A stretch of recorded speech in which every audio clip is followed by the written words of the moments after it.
હળવદ મુકામે ગત ડિસેમ્બર માસમાં ફરિયાદી શ્રી રજનીકાંત ભીખાભાઈ નેથરિયાની આનંદ બંગલોઝમાં જે રહે છે તેમની ઉપર લૂંટનો બનાવ બનેલો હતો. તે પોતાના કામકાજના પૈસા લઈ અને જઈ રહેલ હતા ત્યારે બાઇકવાળા ઈસમોએ આવીને 6,90,000 રૂપિયાની રોકડની લૂંટ ચલાવેલ હતી અને મરચું ઉડાડી અને ફરિયાદીને બેધ્યાન કરેલ હતા.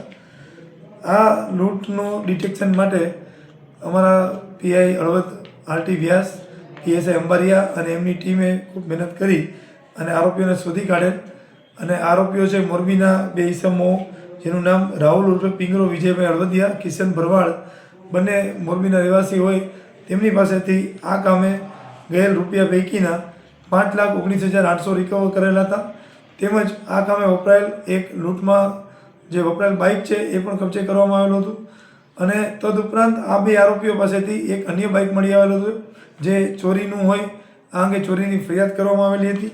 તેમજ આ કામે નામદાર કોર્ટમાંથી ફરિયાદીશ્રીને રૂપિયા મળે તે માટે અરજી કરાવી અને અથાગ પ્રયત્નોને બાદ હળવદ પોલીસ તરફથી નામદાર કોર્ટ દ્વારા હુકમ કરવામાં આવેલ રૂપિયા 5,11,000 આજરોજ 13 તુષ્કો અર્પણમાં ફરિયાદીશ્રીને સોંપવામાં આવેલ છે.